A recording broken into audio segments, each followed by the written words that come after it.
a gente. Eu quero pregar uma mensagem hoje. Na verdade, nós estamos começando hoje uma nova série de mensagens, porque eu creio que o Senhor, Ele está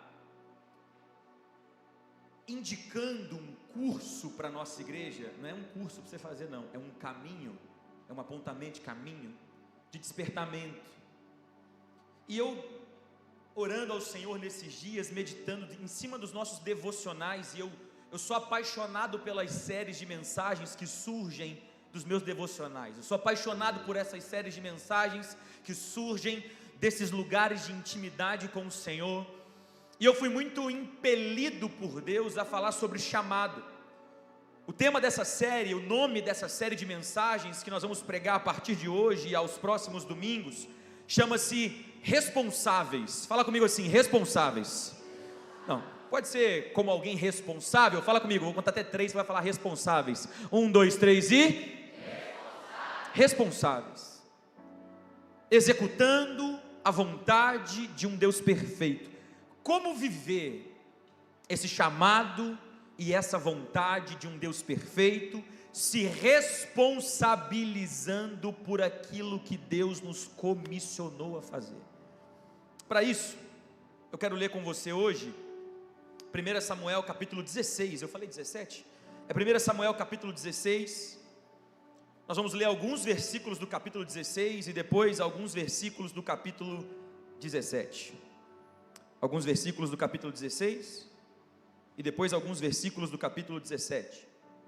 1 Samuel 16, dos versículos de 1 a 13, diz assim a palavra de Deus: O Senhor disse a Samuel: Até quando você irá se entristecer por conta de Saul, que é o rei, ou antigo rei? Eu o rejeitei como rei de Israel. Faça o seguinte: encha o seu jarro de óleo. Fala comigo, jarro de óleo. Não, fala mais forte, fala jarro de óleo. Encha o teu jarro de óleo, que representa a unção, que representa o Espírito Santo, e vá até Belém. Eu vou enviar você até Jessé. Eu escolhi um dos filhos dele para fazê-lo rei. Samuel, porém, disse: Como poderei ir? Saul saberá disso e me matará. O Senhor disse: Leve um novilho com você e diga que você foi sacrificar ao Senhor. Convide Jessé para o sacrifício e eu te mostrarei o que fazer. Você ungirá para mim aquele que eu indicar. Sacode quem está do seu lado e fala assim: Deus unge aquele que Ele quer.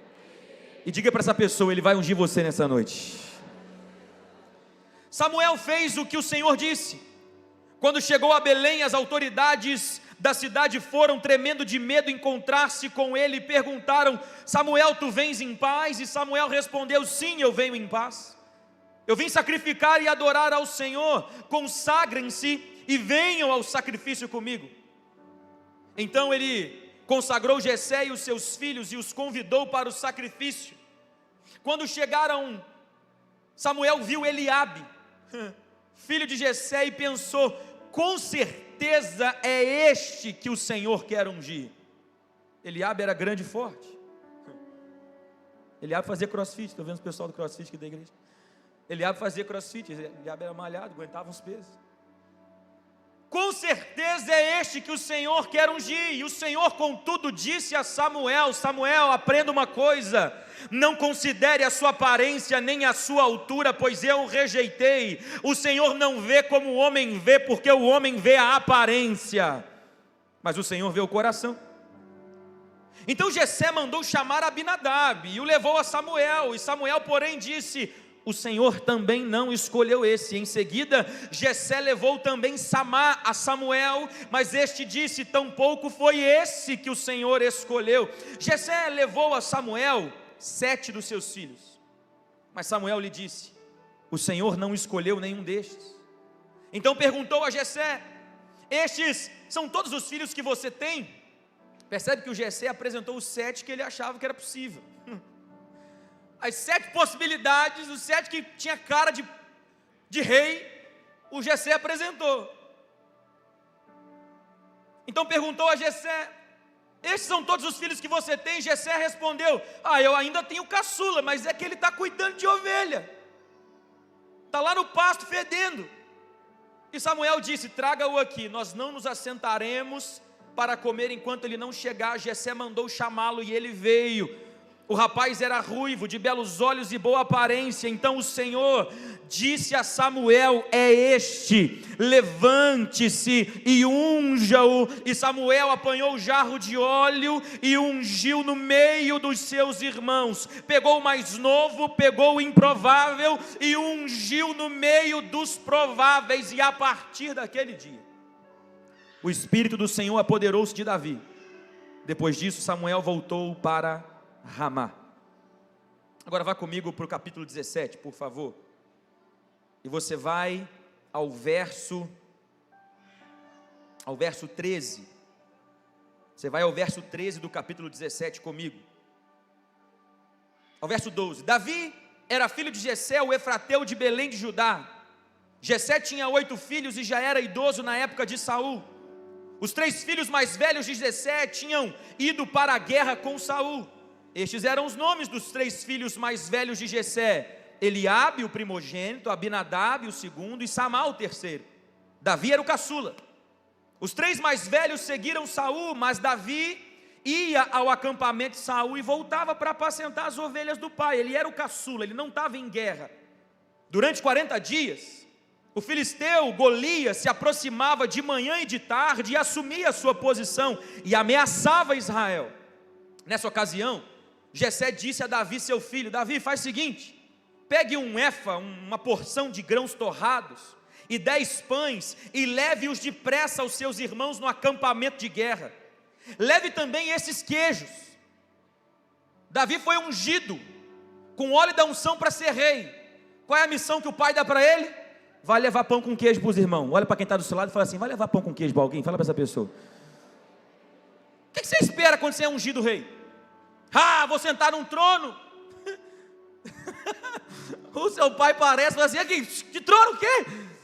Te dá um pão com queijo, café com leite, você passa na padaria e leva os seus irmãos, por gentileza. Leve também esses 10 queijos ao comandante das unidades. Veja como estão os seus irmãos e traga-me alguma coisa de garantia de que eles estão bem. Então, eles estão com Saul e com todos os homens de Israel no vale de Elá, lutando contra os filisteus. Então Davi, levantando de madrugada, deixou o rebanho com outro pastor, pegou a carga e partiu, conforme Jessé tinha ordenado. Ele chegou no acampamento na hora em que, com um grito de batalha, o exército estava saindo para as posições de combate. Então Israel estava... Já viu quando você acorda, toma um pré-treino? Você acorda e é agora.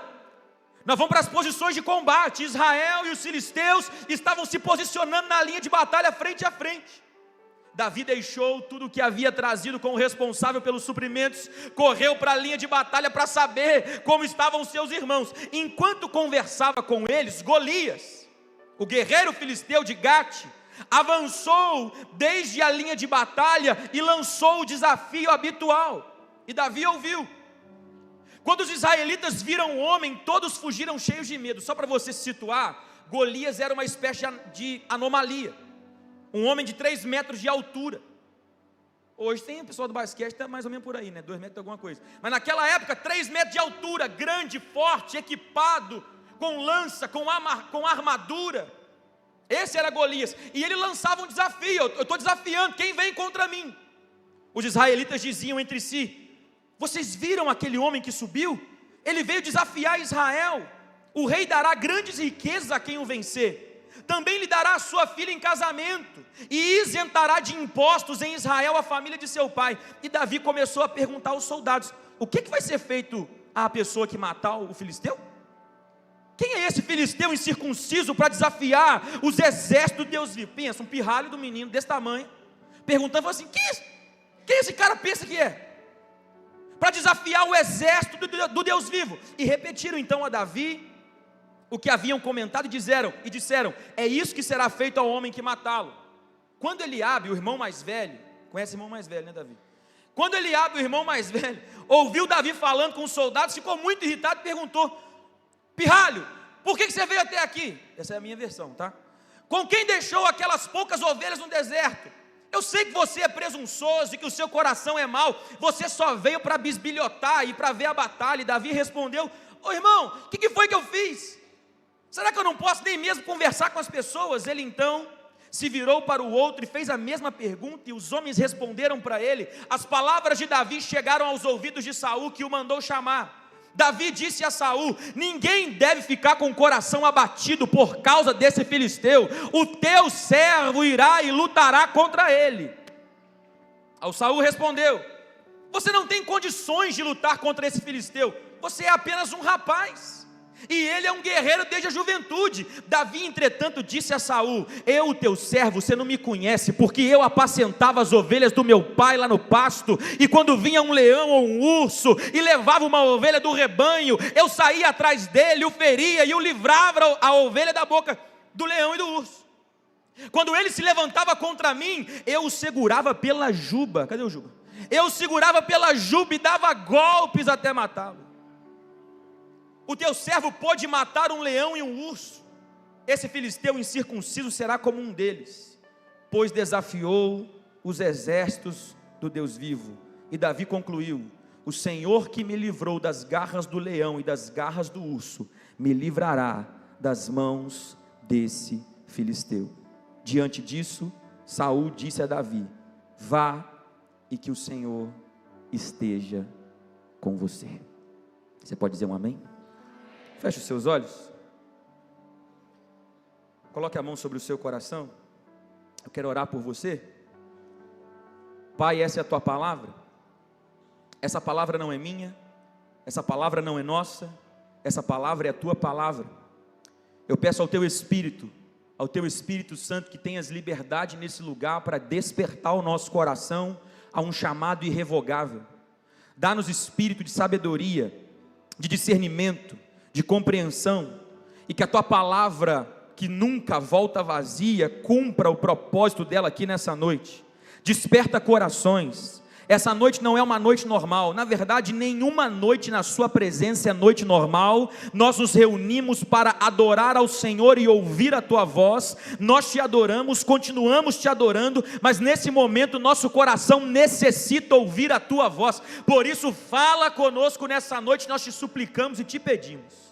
Eu repreendo em nome do Senhor Jesus todo roubador de palavras, toda resistência espiritual, tudo aquilo que veio para paralisar os seus filhos e filhas, tudo aquilo que veio para roubar a semente do Evangelho, nós repreendemos agora em nome de Jesus, e declaramos que os nossos ouvidos estão abertos, e o nosso coração está receptível a receber a poderosa palavra do Senhor. Nós oramos assim em nome de Jesus. Se você crê, diga amém. Senta no seu lugar. Olha para quem está do seu lado e fala assim: presta atenção. Fala, presta atenção. Isso. Se eu pudesse dar um tema para a palavra de hoje, a primeira palavra dessa série é o chamado irrevogável. Diga comigo: chamado irrevogável. Nós vivemos dias, meus irmãos, em que muitas pessoas se sentem perdidas quanto a chamado. Quando alguém te pergunta assim: qual é o teu chamado? É uma pergunta inclusive um tanto interessante. Qual é o teu propósito? Qual é o teu chamado? Existe, obviamente, para todo crente, um chamado universal, que é glorificar a Deus e ser satisfeito nele. Fala comigo assim: o meu principal chamado, pode ser todo mundo junto, igual o crente, fala assim: o meu principal chamado é glorificar a Deus e ser satisfeito nele. Esse é o chamado para todo crente. Mas nessa noite estou falando de chamados específicos. O chamado é uma vocação irrevogável que Deus te deu. Ele te deu e não deu para mais ninguém. É seu chamado, é sua vocação, é sua porção. Não é para ser porção egoísta, mas é uma porção que Ele te deu e que Ele te responsabilizou de administrar. E a pior coisa dessa vida é viver longe da porção que Deus te deu. A pior coisa dessa vida é viver longe da vocação que Deus te deu. É a pior. A pior. E nós vivemos dias onde as pessoas se sentem perdidas, inclusive, como se as suas vidas fossem irrelevantes diante da grande história de Deus. Porém, a Bíblia nos conta e nos revela que Deus, Ele chama pessoas comuns para propósitos extraordinários, e Deus nos chama como pessoas comuns a esse lugar de responsabilidade com aquilo que Ele nos entregou. Deus entregou uma porção para você, que é de responsabilidade sua, responder a essa porção. Não é minha responsabilidade responder a tua porção. Não é tua responsabilidade responder a minha porção. É nossa responsabilidade responder à porção que Deus nos confiou. E o chamado de Deus para cada um de nós, ele é um negócio extraordinário, porque o chamado de Deus para nós é um ato soberano. Deus escolhe quem Ele quer, da maneira que Ele quer, no tempo que Ele quer, do jeito que Ele quer. Lembra de quando você foi salvo? Talvez está sendo salvo nessa noite. A maneira como Deus te encontrou, as pessoas que Deus colocou na sua vida, a maneira como Ele falou com você, a maneira como Ele te levantou, a maneira como Ele arrancou pessoas do seu caminho. Ele faz, Ele chama, Ele levanta, Ele escolhe da maneira que Ele quer, do jeito que Ele quer, no tempo que Ele quer. E muitas vezes Ele chama inclusive pessoas que ainda estão escondidas no pasto, longe dos olhos humanos, longe dos maiores holofotes. E sabe por que Deus faz isso? Porque o chamado de Deus não depende da habilidade humana, nem da história de vida que você tem. A sua história pode ser a mais trágica que possa ser. Isso não impede Deus de te chamar e te vocacionar para alguma coisa. Isso não impede Deus de derramar graça sobre a sua vida.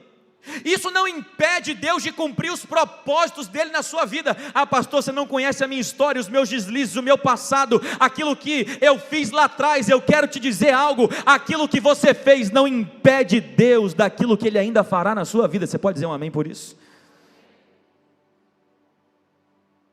O chamado de Deus não depende da nossa habilidade, não depende da nossa história de vida, mas depende unicamente da graça dEle. Quando Ele chama, Ele capacita. O que Ele começa, Ele termina. É o que diz Romanos capítulo 11, versículo 29, que os dons e os chamados de Deus são irrevogáveis. Fala comigo assim: os dons, pode ser mais forte, diga: os dons e o chamado de Deus para mim são irrevogáveis. Sabe o que significa isso? Que aquilo que Deus te confiou, Ele te confiou. Se vira. Olha para quem está do seu lado e fala assim: você pode se virar, por gentileza? Se vira.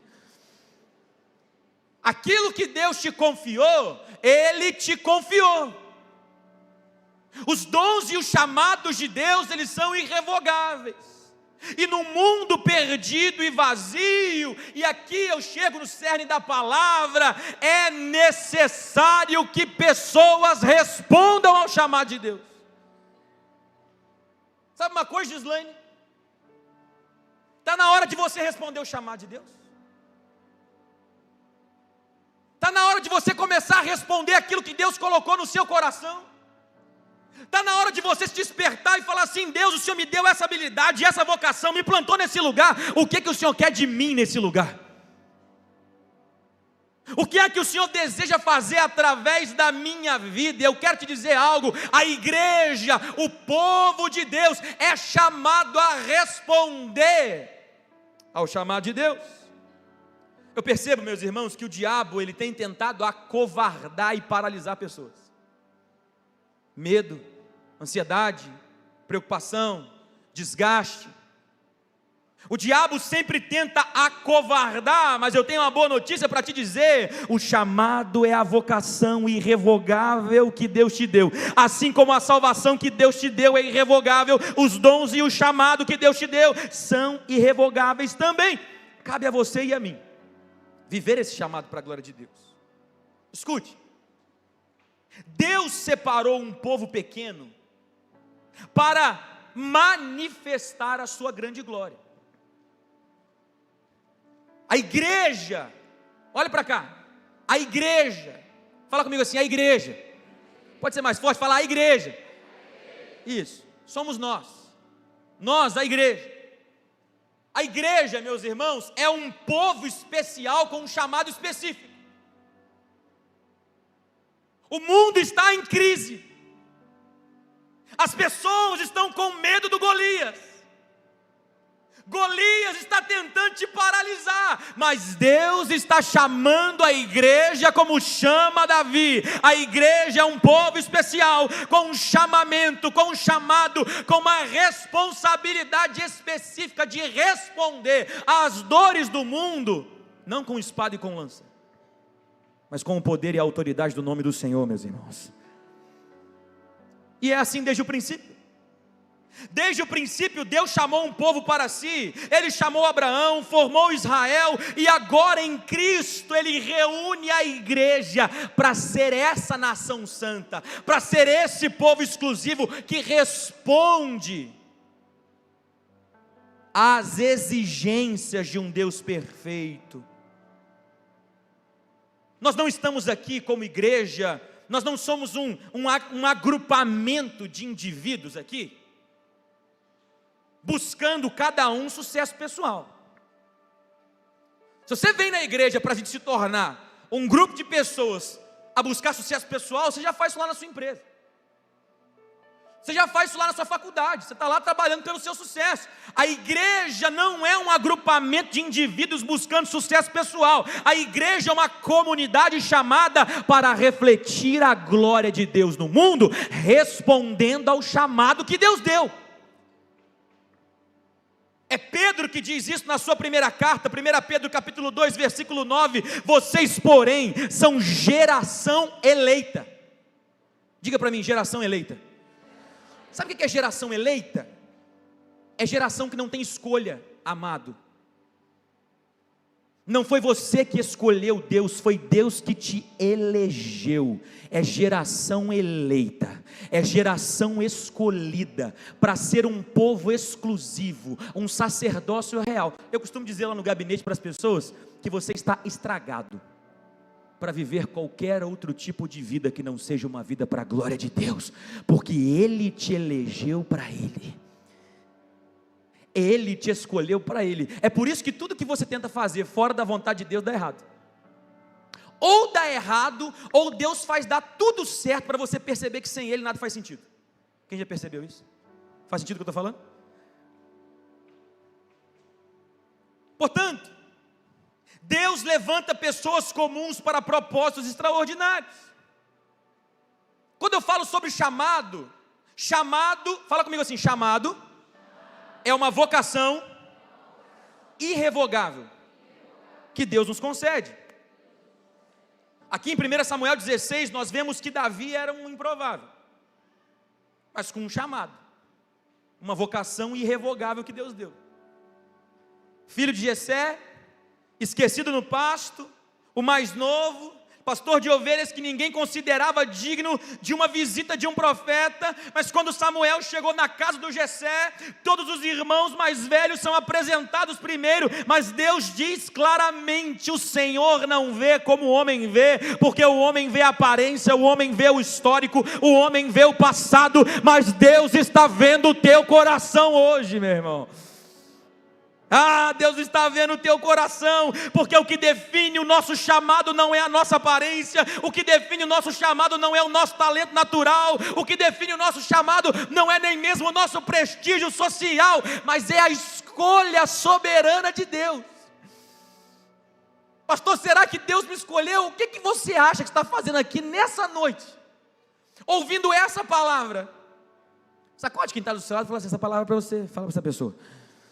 Porque você está aqui falando assim, ai, fulano tinha que estar aqui nessa noite. Essa palavra é para você, jumento. Ah, para você falar, soltei também. É para você.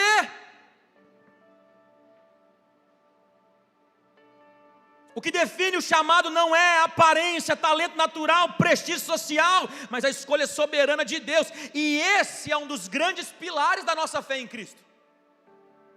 Que é Deus que chama. É Deus que capacita, é Deus que opera, e que nenhum de nós é chamado porque merece.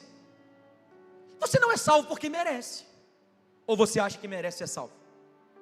Quem aqui acha que merece ser salvo, levanta a mão. Ai, graças a Deus. Você não é salvo porque merece. A salvação é um ato da graça de Deus. Assim também o chamado. Assim também aquilo que Deus te capacitou a fazer. Somos chamados porque Deus, em sua graça, decidiu usar um vaso de barro para expressar glória. Decidiu usar alguém inadequado para que só ele apareça. Talvez você se pergunte: Deus, por que eu? A resposta é: a gente é meio ruim, não é verdade? Aí Deus escolhe alguém ruim para que aquilo que aparece de bom é Cristo. Diga comigo assim: o que há de bom em mim é Cristo. Aleluia. Você consegue compreender isso? Você pode aplaudir Jesus por essa verdade espiritual? O que há de bom em nós é Cristo. Portanto, assim como Davi foi ungido em meio aos pastos de Belém, cada um de nós foi chamado a viver o chamado de Deus de maneira fiel e corajosa, independente da estação e do lugar em que nós estejamos inseridos. Agora, qual que é o problema que eu enxergo? O principal problema que eu enxergo é o problema de não compreendermos quem somos em Cristo. Se você não compreende quem você é, se você não compreende quem Deus te chamou para ser, se você não compreende o que é que Deus está fazendo, a sua vida fica paralisada. Sabe o que eu vejo hoje? Muitos crentes que vivem aquém daquilo que Deus deseja, aquém daquilo que Deus chamou, aquém da porção que Deus derramou, porque não compreendem quem são em Cristo. O que significa isso? Não compreendem quem são a partir da obra que Cristo fez no coração. Se você não compreender quem você se torna depois que Jesus te salva, você vai continuar vivendo uma vida aquém daquilo que Deus sonhou para você. E quando nós esquecemos essa nossa identidade, nós vivemos como se a nossa vida fosse pequena demais para fazer a diferença no reino de Deus, pequena demais para não participar das coisas grandes que Deus quer fazer.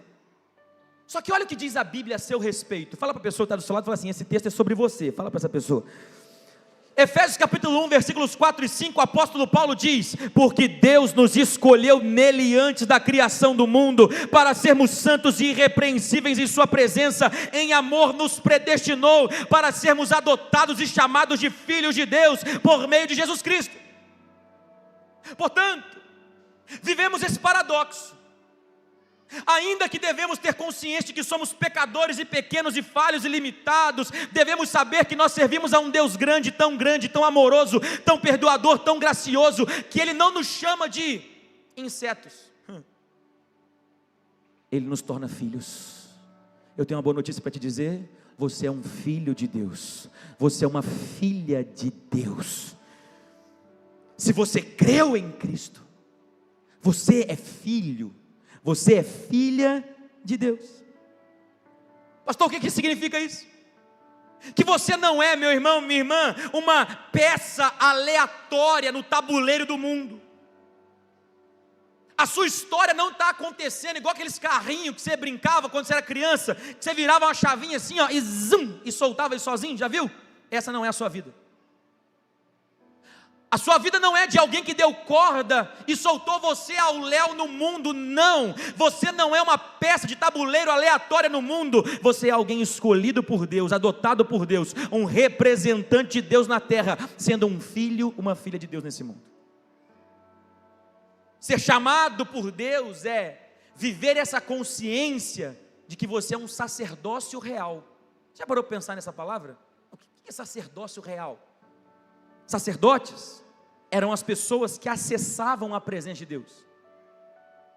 E agora o apóstolo Pedro está dizendo que todos nós que cremos em Cristo nos tornamos sacerdotes reais, como pessoas que em qualquer lugar e a qualquer momento podem invocar a presença de Deus, e a presença de Deus pode se manifestar lá no lugar onde você está.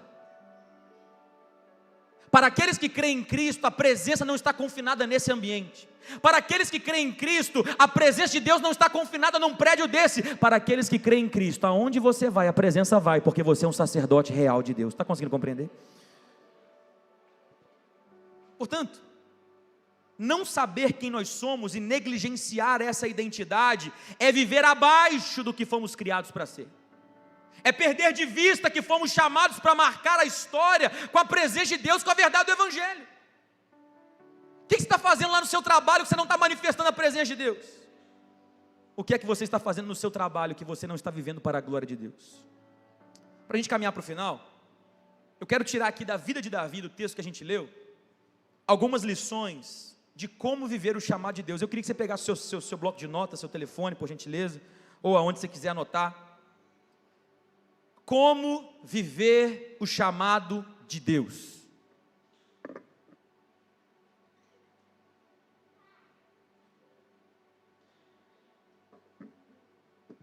Anote isso. Eu quero tirar aqui algumas lições que aprendemos com Davi. A vida de Davi é um retrato poderoso de como devemos viver o chamado de Deus e o chamado que Deus nos confiou. E eu quero tirar aqui algumas lições. Em primeiro lugar, não sou eu que escolho o chamado, mas é Deus que me escolhe para o chamado dele. No versículo 1 que nós lemos, o Davi está lá no pasto. Fala comigo assim, Davi está no pasto. Não, fala mais alto, fala, Davi está no pasto. Agora fala comigo assim, mas Deus queria ele no trono. Davi, por ele ficava lá, pastoreando ovelhas. E o Senhor aparece para Samuel, falando assim, Samuel, até quando você vai ficar triste com Saul? Eu rejeitei Saul, você vai encher um óleo agora, você vai lá em Belém, e você vai ungir um filho do Jessé. Porque o seu chamado não é você que escolhe, é Deus que te levanta. Davi estava no pasto cuidando de ovelhas, matando leão e urso, mas Deus decidiu transformá-lo rei para governar uma nação. Talvez você está escolhendo algo para a tua vida que não é isso que Deus quer para você. Talvez você está tomando escolhas para a sua vida que não é isso que Deus quer para a sua vida. Segunda lição que eu aprendo sobre o chamado é que mais importante do que posição é unção. Fala comigo assim, mais importante do que a posição é a unção. Eu vejo hoje muitas pessoas, quando fala de chamado, elas pensam logo numa posição. Uma posição de destaque, um cargo de destaque, uma função que apareça. Mas Davi nos ensina que o que sustenta o chamado não é a posição eclesiástica ou a posição no seu trabalho que você ocupa. Não é a capacidade humana que define o chamado, mas é a unção e a presença de Deus que você carrega. Quando Davi foi ungido por Samuel, a escritura afirma, então Samuel apanhou o chifre cheio de óleo e ungiu Davi na presença de seus irmãos, e a partir daquele dia, o Espírito do Senhor apoderou-se de Davi. Sabe qual se tornou a diferença de Davi para Saul? Não foi habilidade humana, foi unção de Deus. Deixa eu te falar uma coisa, isso não é só em âmbito ministerial, isso é lá no seu trabalho, na sua profissão, isso é lá na sua faculdade. As pessoas podem te ver como menor, e talvez você não tenha a habilidade de todo mundo, mas o que faz a diferença na sua vida é a unção de Deus. A unção te capacita a fazer aquilo que naturalmente você não consegue fazer. A unção te coloca em lugares que naturalmente você não conseguiria chegar. Olhe para a sua história, olha de onde você veio, olha os acontecimentos trágicos que te aconteceram, olha os problemas que você passou. Não era para você estar aqui, mas você está aqui porque provavelmente a unção de Deus te atraiu para esse lugar. Porque a unção de Deus tem feito diferença na sua vida. Davi, por exemplo, não venceu Golias com técnica militar, mas porque o Espírito do Senhor estava com ele. Da mesma forma, o nosso chamado não depende da força do nosso braço, mas da força da unção que recebemos de Deus. Irmão, olhe para cá, sem unção, e eu não sei se você sabe, mas unção, quando nós falamos unção, estamos falando de uma capacidade que Deus te dá, é sobrenatural. Não é sobrenatural naquilo que você pensa de histeria, é sobrenatural porque você consegue executar aquilo que humanamente você não conseguiria executar. Você começa a ter criatividade que humanamente você não teria, portas começam a ser abertas que humanamente não se abririam. É a unção de Deus na sua vida. Você começa a falar coisas da parte de Deus que humanamente você não falava. Você começa a ter uma coragem que humanamente você não teria. Você começa a negar o pecado que humanamente você não negaria. É a unção de Deus na sua vida. Portanto, a segunda coisa que eu aprendo com Davi é que mais importante do que a posição que se ocupa é a unção que se carrega. Terceiro, e aqui é extraordinário, eu aprendo com Davi que chamado começa no pasto. Fala comigo assim: chamado começa no pasto. Olha o que diz o texto de 1 Samuel 16:11. Então perguntou a Jessé: esses são todos os filhos que você tem? O Jessé respondeu: eu ainda tenho um caçula, mas é um problema, assim, que ele está lá no pasto cuidando das ovelhas. Samuel disse: traga-o para cá e nós não nos assentaremos para comer enquanto ele não chegar. Antes de ser reconhecido como rei, antes de Davi ser conhecido como o homem segundo o coração de Deus, poderoso nas batalhas, aquele que mata milhares, Davi cuidava de ovelha nos campos de Belém. O chamado de Deus para a nossa vida muitas vezes começa no anonimato. Às vezes está começando uma função lá no seu trabalho que você está se sentindo pequeno, que você está se sentindo rejeitado, que você está se sentindo humilhado. Aprenda com Davi que os maiores chamados começam no anonimato, no pasto. É onde ninguém está vendo que Deus te forma. Hoje nós estamos aqui como igreja, e enquanto eu meditava nessa palavra eu lembrava disso, das vezes que a gente saía do trabalho correndo, quase 6 horas da tarde, para vir correndo lá para a casa da avó, para poder preparar a mesa e preparar as coisas e receber as pessoas. Das vezes que aqui a gente chegava cedinho, a gente não tinha ainda equipe de recepção, a gente não tinha ainda equipe estruturada, a gente chegava, preparava a palavra, preparava café, preparava a mesa, preparava tudo, pouquinhas pessoas, trabalhando, fazendo tudo, sem ninguém ver, nos bastidores, por detrás de tudo. Mas sabe o que fazia diferença na nossa vida? Não era a nossa habilidade, era a unção que estava sobre nós. Eu quero dizer algo para você, talvez você está no passo escondido, você está perguntando: Deus, ninguém está me vendo. Eu quero te dizer: Deus está te vendo. E enquanto você é fiel no pouco, a unção é acrescentada na sua vida. Esse período, esse propósito, esse episódio, esse esconderijo não é para te destruir, é para te formar. Olha que interessante o que Davi responde quando ele está diante. Olha isso aqui, presta atenção. Aprenda com o pasto. Fala para a pessoa que está do seu lado, fala assim: aprende com o pasto. Fala para essa pessoa. 1 Samuel 17:33. Saul respondeu: Davi, você não tem condição de lutar contra esse filisteu. Você é apenas um rapaz, ele é um guerreiro desde a sua juventude. Escute isso aqui, meu irmão. Davi respondeu para o Saul: Saul, você não me conhece. O cara é guerreiro, mas eu fui formado onde ninguém viu. O cara é treinado diante das pessoas, mas eu fui treinado aonde só Deus me via. Saul, você não está entendendo, porque se esse cara foi treinado no campo de batalhas, eu fui treinado no campo das ovelhas. Enquanto ele treinava com armadura e com espada, eu lidava com aquilo que era podre, eu lidava com a tristeza, eu lidava com a solidão, eu conversava com os animais. Se você está nesse ponto, o negócio está complicado. Eu conversava com os animais, não tinha ninguém para eu falar. Olha o que ele vai dizer: eu, Davi, eu sei que o Golias é treinado, mas eu, Davi, teu servo, eu apacentava as ovelhas do meu pai. E sabe qual era o meu treinamento? Leão e urso. Ou você acha que o pasto não tem nada para me ensinar? Ou você acha que o esconderijo não tem nada para me ensinar? Ah, pastor, mas eu estou orando tanto no secreto, eu estou me sentindo sozinho. Isso não é para te destruir, isso é para te treinar. Enquanto você mata leão e urso no pasto, Deus te prepara para matar Golias lá na frente. Quando ele se levantava contra mim, eu segurava ele pela juba, dava golpes até matá-lo. Escuta, meu irmão, sabe qual era a certeza que Davi tinha de que ele ia vencer Golias em público? É que ele matava leão e urso no secreto.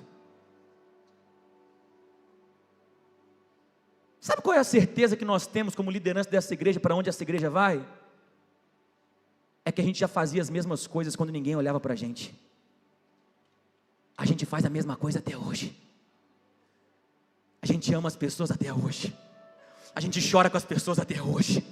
A gente participa da vida das pessoas até hoje.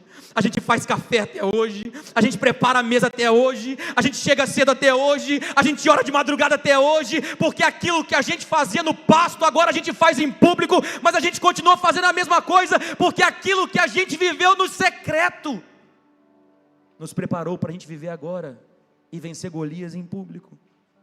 É como se Davi estivesse dizendo para o Saul: Saul, acho que você não está entendendo. Quem é treinado no anonimato e no secreto, tem a experiência de ser socorrido por Deus. Quem é treinado, Davi estava lá no pasto, os seus irmãos não ajudavam ele, seus irmãos não viam ele, mas Deus via e socorria. Pastor, eu estou orando, parece que ninguém lembra de mim, Deus lembra de você. E essa experiência de ser socorrido por Deus no secreto é o que está te preparando para você viver as suas experiências em público. Davi cuidava de ovelhas no pasto, ninguém estava lá, os inimigos apareciam, mas ninguém estava lá a não ser Deus. Deus estava com Davi quando ninguém estava com Davi.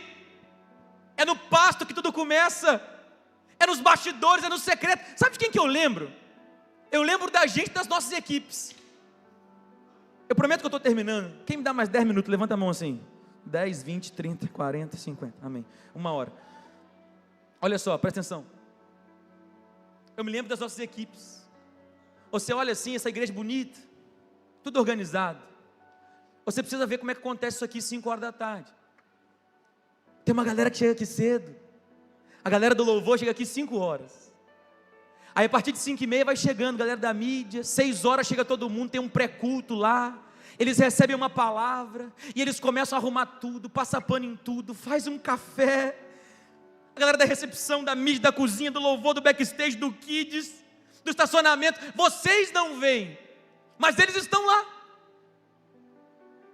Eles estão lá vivendo para a glória de Deus, talvez no anonimato. A minha cara é que aparece aqui, mas essa igreja não é sobre mim, é sobre Cristo, na vida dessas pessoas. Inclusive, você pode aplaudir Jesus pelos nossos voluntários? Pode ser mais forte. Por cada pessoa que serve, cuida, prepara o caminho, sem que você nem saiba. Talvez no anonimato. E Deus cuidando, Deus usando, Deus preparando. Olha, eu amo pessoas que não desprezam pequenos começos. Eu amo pessoas que não desprezam pequenos começos. Vou dizer algo para você. A nossa igreja tem 8 anos. 8 anos. Quem é que acha que uma criança de 8 anos está pronta? Levanta a mão. Ninguém. A nossa igreja tem 8 anos, a gente não está pronto. Muita coisa para ser feita. Muita coisa para ser feita. Mas quem que concorda que para 8 anos a gente tem muito mais do que a gente merece, do que a gente imaginava? Quem concorda com isso? Quem pode dizer um glória a Deus por isso? Portanto, eu amo pessoas que olham para essa nossa realidade e entendem que sim, falta. Tem muita coisa que falta ainda. Muita coisa não está perfeita. Ontem a gente fez, eu acho que o nosso 5º encontro de jovens aqui, o nosso Eclectus, que a gente está começando, está embrionário. Mas sabe o que eu amo? Gente que acredita no pasto. Gente que acredita quando está pequeno. Gente que acredita quando está no começo, porque depois que está grande é bom, né? Mas gente que acredita quando está começando, fala assim: pastor, vai dar certo, vamos lá, pode contar comigo. Ao invés de ser a pessoa resmungando, fala assim: nossa, está faltando isso aqui nessa igreja. Hoje não teve bolo. Oh, você não me ira, não. Vocês não me conhecem. Graças a Deus. A gente tem a mania de não perceber que as coisas começam pequeno, começam no pasto, começam no secreto, mas as palavras de Jesus para esse lugar de anonimato, de princípio de pequeno, em Lucas 16:10 é: aquele que é fiel no pouco, sobre o muito eu te colocarei. Mas quem não é fiel no pouco, não será fiel no muito. 4º e penúltimo, o verdadeiro chamado é servir aos irmãos. Fala comigo assim: o verdadeiro chamado é servir aos irmãos. 1 Samuel 17, o texto diz: nessa ocasião, Jessé disse a Davi, o seu filho: pegue uma porção de grãos torrados e de pães e leve-os depressa aos seus irmãos. Leve também esses queijos aos comandantes das unidades. Davi recebeu a unção. O pai dele deu para ele uma comissão. Eu disse para você já: leva pão com queijo para os seus irmãos. Sabe uma coisa que eu acho? Olha para cá todo mundo. Sabe uma coisa que eu acho? Eu acho que a nossa mentalidade a respeito de unção, ela é histérica e perigosa. Porque quando eu falo assim, recebe a unção, o que você pensa? Sim ou não? Olha para quem está do seu lado e fala assim, sim ou não? Pergunta para essa pessoa. Eu falo unção, você já pensa nisso.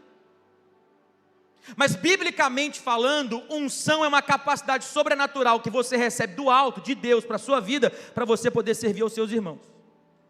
E sabe o que eu percebo? É que a nossa mentalidade a respeito de unção, a respeito daquilo que Deus nos deu, tem mais provocado separação entre as pessoas do que serviço entre as pessoas. A pessoa chega para mim e fala assim, pastor, eu tenho essa unção. Eu digo, então sirva as pessoas. Fala assim, não, essa unção eu não quero. A unção, meu irmão, não te faz servir naquilo que você quer, mas no lugar que Deus quer. Davi foi ungido rei. O pai falou assim, com essa unção que você recebeu, você vai agora oferecer pão e queijo, você vai dar suprimento aos seus irmãos, vai cuidar de alguém, vai servir alguém onde ninguém vê. Ou a sua unção só te prepara para o holofote, ou a sua unção só te prepara para lugares de destaque. Aprenda uma coisa: tudo na vida cristã é importante, tudo tem igual importância, tudo. Davi, depois de ungido, foi enviado por seu pai para levar pão e queijo aos seus irmãos. Eu quero te fazer uma pergunta: a unção que você carrega te permite servir bolo e café aos seus irmãos? Ou você precisa se sentir maior do que as pessoas para se sentir importante? A unção que você carrega te permite servir as pessoas no anonimato, ou você precisa ser reconhecido para que você ache que você tem unção? Eu amo a igreja pela maneira como nós nos tornamos servos uns dos outros. Eu amo essa realidade. E isso revela um princípio crucial do serviço. É que o chamado de servir a Deus não é um chamado para a nossa própria glória, mas um chamado para a glória de Deus. A unção verdadeira é aquela que te faz servir para a glória de Deus. Talvez Deus te deu a unção dos recursos financeiros, de gerir grandes recursos. Eu te pergunto, essa unção que Deus te deu te faz servir mais as pessoas ou te faz se sentir maior do que as pessoas? Talvez Deus te deu a unção da intelectualidade, você é uma pessoa que tem uma mente brilhante. Essa unção faz você se sentir alguém tão especial e tão separado das pessoas, ou essa unção que você recebeu, ela te torna num servo dos seus irmãos com a sua intelectualidade? A sua sabedoria, ela te faz se sentir maior do que as pessoas, ou um servo das pessoas, para que você possa servir as pessoas com sabedoria, ajudando as pessoas a não cometerem falta de sabedoria? Porque eu quero te dizer, se a unção que você tem te separa das pessoas, isso não é unção, isso é maldição. Se aquilo que você tem por habilidade não te coloca para servir os seus irmãos, isso não é unção, isso é maldição. Mas Davi nos ensina que o verdadeiro chamado é servir os irmãos. E por último, e aqui eu termino, o chamado se vive na dependência de Deus. Você quer viver uma vida para a glória de Deus? Você quer responder ao chamado de Deus? Dependa de Deus. Olha o que Davi diz em 1 Samuel 17, versículo 45. Davi, porém, disse ao filisteu: você vem contra mim com espada, com lança e com dardos, mas eu vou contra você em nome do Senhor dos exércitos, o Deus de Israel, a quem você desafiou. Hoje mesmo o Senhor entregará nas minhas mãos, e eu o matarei, e cortarei a sua cabeça. E ele termina no verso 47, a batalha é do Senhor, e ele entregará todos vocês nas nossas mãos. Sabe qual era a consciência de Davi a respeito de chamado? Eu não faço o que eu faço na minha habilidade, eu faço o que eu faço porque Deus está comigo. A fim de que quando tudo der certo, eu possa dizer: ao teu nome a glória. Não a mim, não a nós, mas ao teu nome a glória. Porque dependi de ti do início ao fim. Porque foste tu que me deste vitória. Ao teu nome a glória.